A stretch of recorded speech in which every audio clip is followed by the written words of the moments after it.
ಇಂದೇ ಡೌನ್ಲೋಡ್ ಮಾಡಿ ಮತ್ತು ನಿಮ್ಮ ನೆಚ್ಚಿನ ಶೋಗಳನ್ನು ಆನಂದಿಸಿ.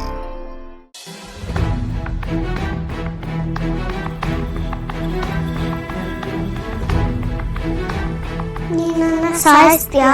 ನನ್ನ ರೂಮಲ್ಲಿ ಕ್ಲೋಸ್ ಮಾಡಿ ಬೆಂಕಿ ಹಚ್ತೀಯಾ? ನಿಂಗೆ ಅಮ್ಮ ಇಷ್ಟ ಇದ್ರೆ ಅಥವಾ ಮಾಯಿ ನನ್ನ ಒಪ್ಪೋದಿಲ್ಲ. ಅಮ್ಮ ಕಾಪಾಡಿ ಕಾಪಾಡಿ ಅಂತ ಕೂಗ್ಬೇಕಾದ್ರೆ ಅಮ್ಮನ ಯಾಕೆ ಕಾಪಾಡಲಿಲ್ಲ?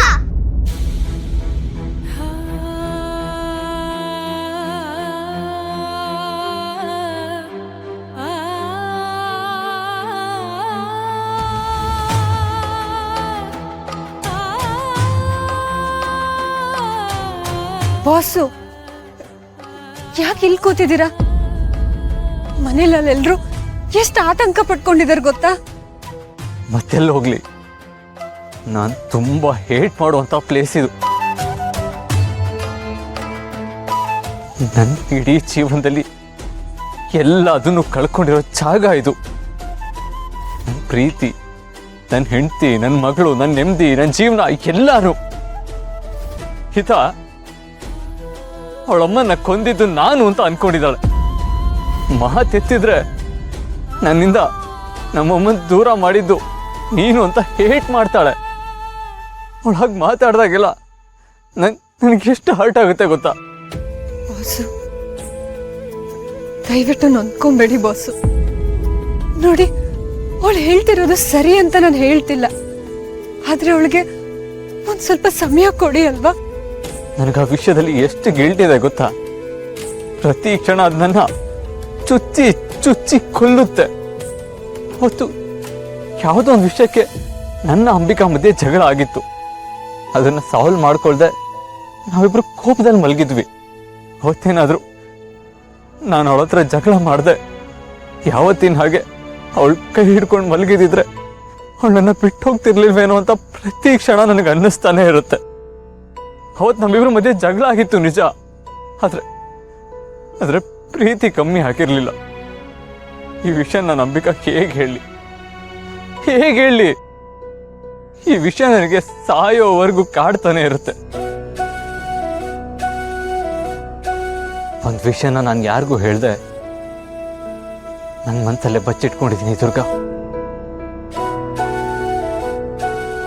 ಅದನ್ನ ನಿನ್ನ ಹತ್ರ ಹೇಳ.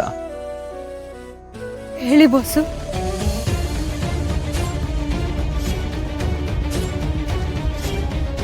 ಆಕ್ಚುಲಿ ಅವತ್ತು ಏನಾಯ್ತು ಅಂತ ನನಗೆ ಗೊತ್ತೇ ಆಗಲಿಲ್ಲ.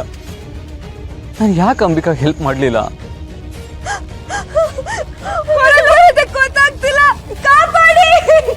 ಅಂಬಿಕಾ ಹೆಲ್ಪ್ ಅಂತ ಕಿರಿಸ್ತಾ ಇದ್ರು. ನನಗೆ ಯಾಕೆ ಒಂದು ಇಂಚು ಮೂವ್ ಆಗಲಿಲ್ಲ ಅಂತ ನನಗೆ ಅರ್ಥನೇ ಆಗಿಲ್ಲ.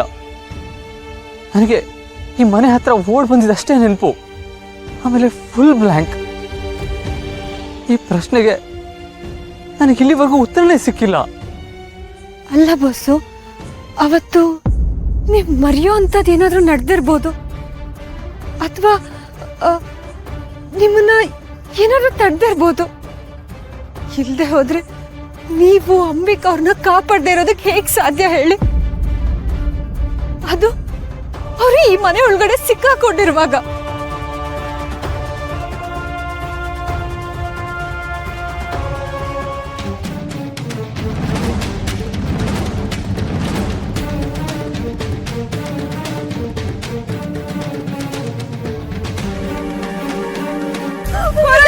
ಗೊತ್ತಾಗ್ತಿಲ್ಲ, ಕಾಪಾಡಿ!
ಛೇ, ನನ್ಗೆ ಯಾಕೆ ಮತ್ತೆ ಮತ್ತೆ ಆ ಮನೆ ಕನಸು ಬೀಳ್ತಿದೆ?